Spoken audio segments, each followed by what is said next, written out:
Hello everyone, this is the last episode of our series about the Catalan Campaign, so let's go for it. The company was in a tough situation. Rodger mercilessly killed. More than 1,000 Catalans massacred. A huge united army of Alans, Turcoples, and Byzantines were coming to Gallipoli for them. What would they do? Who would lead them?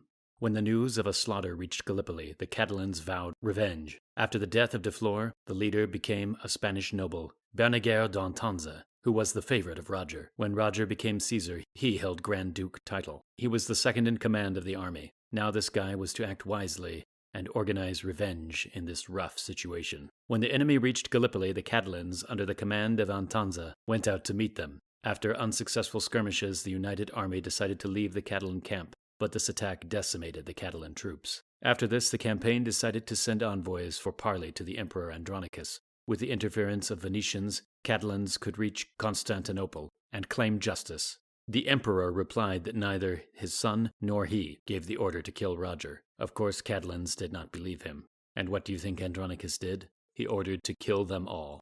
This shocked the Catalans. Their furious army started attacks and plundered everything within their reach. Under the command of Antanza, Catalans were destroying one town after another. But soon, at the Black Sea coast, Antanza with 100 eligible knights had been captured by Genoese shipmen.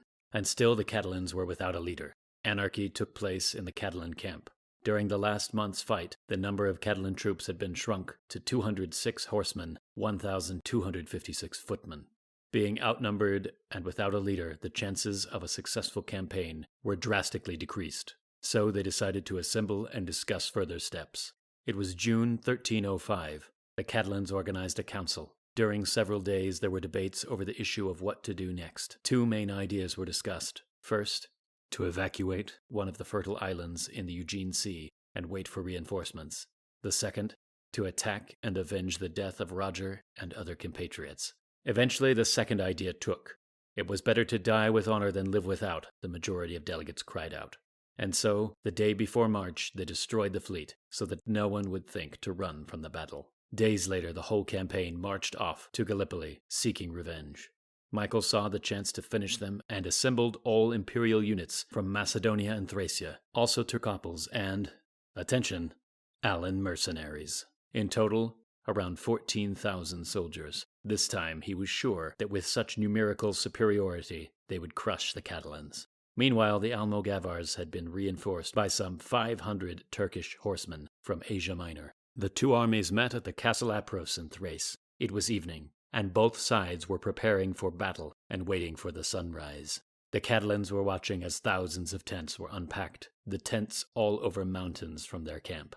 In the morning, Catalan troops set Turkish horsemen at the flanks and footmen at the center. Michael put Alans on his left flank and Turcopoli cavalry on the right flank. He put elite Macedonian and Thracian horsemen and the rest foot army in the center. The young emperor was circling the ranks and inspiring the soldiers to a courageous attack. The two enemies came close to each other, and suddenly, the command of charge was given to the battle. The Catalans rushed into the battle with a cry, Aragon, Aragon, St. George. After the first encounter, the Turcoples and Alans fled in horror. When the rest of the Byzantine troops saw that their allies were retreating, they also started to panic.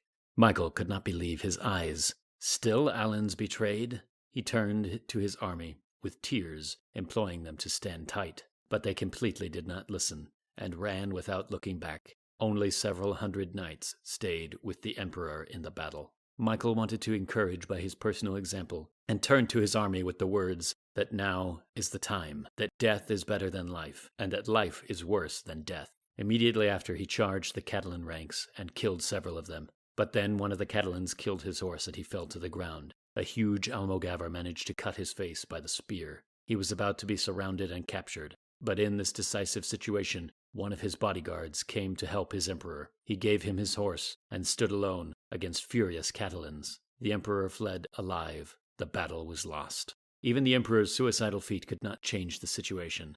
Byzantines lost the war. Following the victory, the Catalans pillaged a wide range of Byzantine territory without any resistance. They even sacked the monasteries of Mount Athos. The empire never sent any troops against them. Soon after the Almogavars received some reinforcements from Spain, they captured several towns and divided amongst them most of Thracia. Subsequent to the battle, The Turcoples deserted to the Catalans, something that the Alans could not do. Soon they left the empire, seeking a new lord, which they found in Bulgaria. For the Catalans, the mission was not accomplished yet, and still they'd had no revenge against the Alans. Once they crushed the Byzantines, they decided to finish with the Alans, and thus take a change out of the Rodgers dead. So after another council, they decided to go for the Alans. All they had done would be worth nothing if they did not avenge the Alans. In the summertime of 1306, the Catalans detected the Alans' location and went for them. At the foot of the Hemos range, a Catalan force caught up with them. Around 9,000 Alan troops came out to fight against the Almogavars.